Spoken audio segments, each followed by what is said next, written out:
général Paloméros, on le disait avant d'écouter Sergueï Boutman, est-ce qu'à force d'agiter cette menace nucléaire, plus du côté russe, bien évidemment, depuis 2 ans de guerre, que du côté des Occidentaux et de l'OTAN, voilà, on n'aura plus d'arguments. Faudra passer à un stade supérieur. Est-ce qu'on sera encore dans ce mot qui est le mot dissuasion ?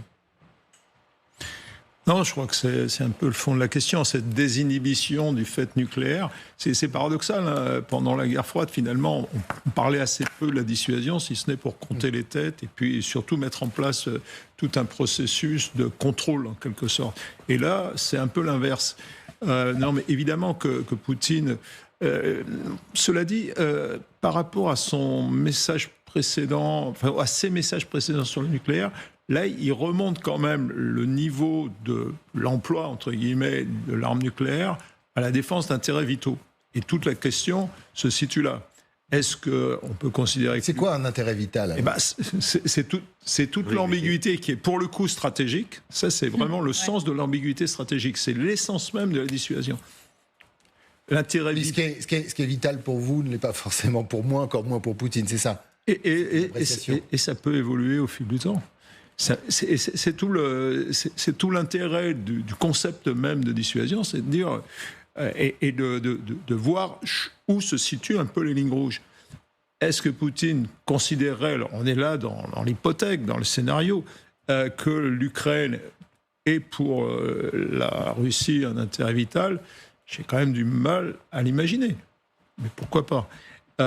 Et comme on le disait tout à l'heure, personne ne s'en prend aux lignes rouges que sont les frontières ou aux centres vitaux existentiels de la vie des Russes. C'est comme ça que nous, on conçoit finalement notre intérêt vital. Et c'est d'ailleurs un débat en Europe en ce moment avec les Allemands, et savoir dans cette Europe qui peut-être se retrouvera toute seule demain devant son destin, la puissance nucléaire est un atout de puissance dans le monde. On le voit bien, on en parle en permanence. Et comment cette dissuasion pourrait s'appliquer ? Et on sait que notre président a soulevé le voile.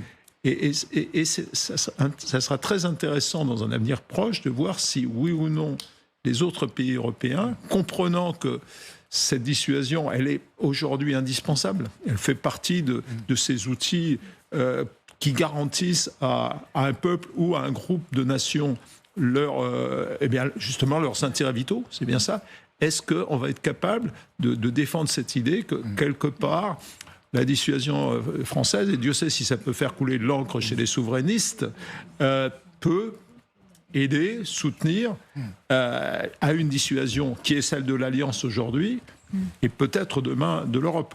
Donc on voit que, en remontant finalement le débat à un niveau stratégique, on revient à l'essence même du débat nucléaire, et c'est pas plus mal. Essayer d'écarter cette idée que l'arme nucléaire peut être une arme d'emploi.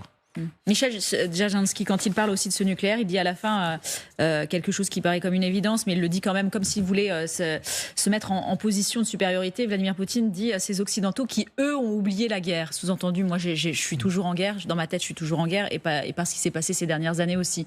Il y a une volonté, là, vraiment d'asseoir sa supériorité par rapport à nous. Je crois qu'il rappelle une réalité d'abord historique. C'est vrai que ça fait 70 ans que nous n'avons pas connu la guerre, mis à part celle de proximité que nous avons eue avec la guerre d'ex-Yougoslavie, qui était à quelques kilomètres de Paris, à quelques centaines de milliers de kilomètres de Paris.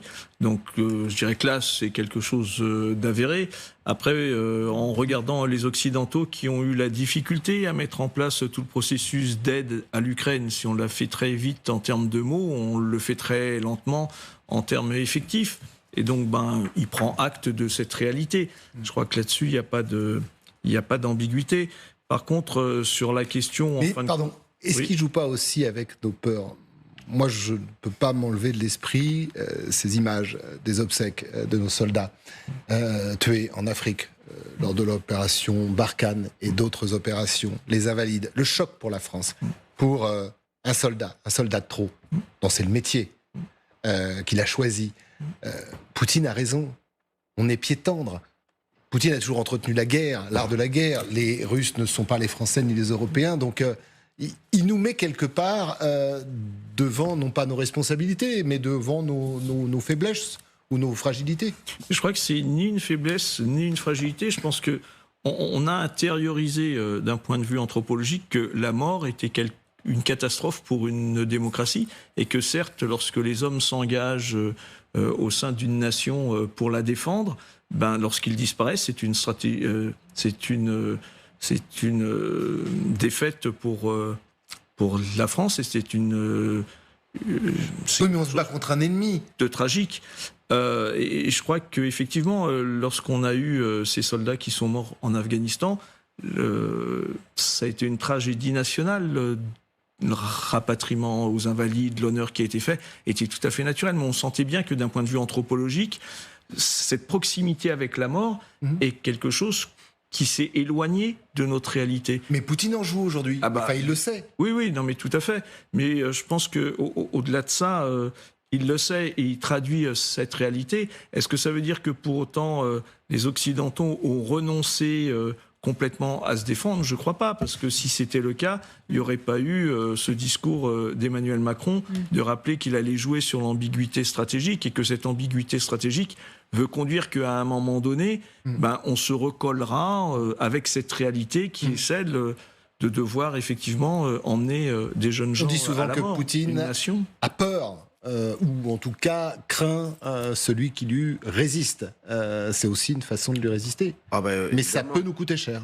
Il ne connaît que les rapports de force comme j'allais dire comme tous les dictateurs, mais aussi comme beaucoup de dirigeants. Et la politique, la géopolitique, c'est un peu cela aussi. Cela dit, quand il dit que les Occidentaux n'ont jamais connu la guerre à l'inverse des Russes, c'est pas tout à fait exact, parce que les Russes n'ont jamais, depuis 1945, n'ont pas été envahis sur leur territoire. Les guerres qu'ils ont faites, c'était des guerres d'intervention extérieure, en Afghanistan, où d'ailleurs, ça s'est très mal passé et ça a contribué à la chute du régime.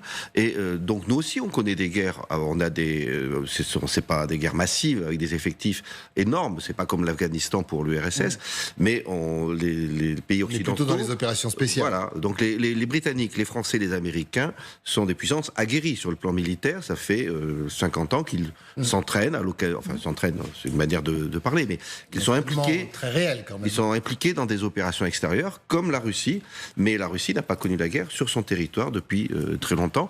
Alors au passage, on peut être surpris de la résilience ou de l'apathie plutôt du peuple russe, puisque d'après les estimations, il aurait 120 000 morts à peu près en 2 ans. C'est 8 fois plus qu'en Afghanistan, et donc en 10 ans. Et pourtant, il n'y a pas de montée, il n'y a pas de désertion massive, il n'y a pas de montée d'un sentiment anti-guerre. Pour l'instant, en Russie, on est toujours dans le ralliement autour du drapeau, mais c'est pas certain que ça durerait très longtemps si jamais il y avait des défaites ou des batailles. En tout cas, les Occidentaux, eux, ne sont pas si dégonflés que ça. On fournit quand même des armes. Enfin, il y a 2 ans, on m'aurait dit qu'on fournissait toutes les armes qu'on a fournies à l'Ukraine, j'aurais été très surpris. Alors, les Occidentaux qualifiés, je vous donne la parole juste après, on va écouter Vladimir Poutine, qualifié l'Occident en général, qualifié ce matin par Vladimir Poutine de colonial. Écoutons le chef du Kremlin. Cet Occident a des habitudes coloniales, l'habitude d'instiguer des conflits dans le monde entier. Il essaye de ralentir notre développement. Il veut voir à la place de la Russie un espace en déclin. Il voudrait faire de la Russie la même chose que ce qu'ils ont fait dans d'autres régions du monde, comme l'Ukraine.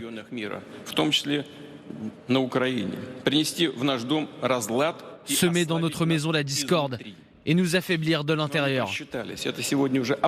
Ils se sont trompés dans leurs calculs, c'est évident, et se sont heurtés à la position ferme et décidée de notre peuple.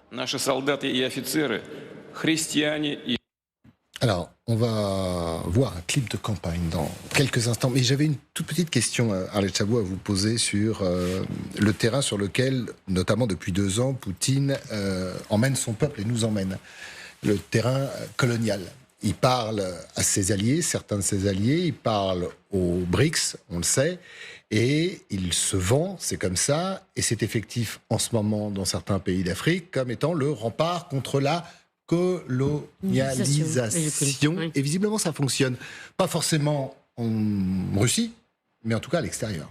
Ça marche, oui, parce qu'effectivement, on l'a bien vu en Afrique.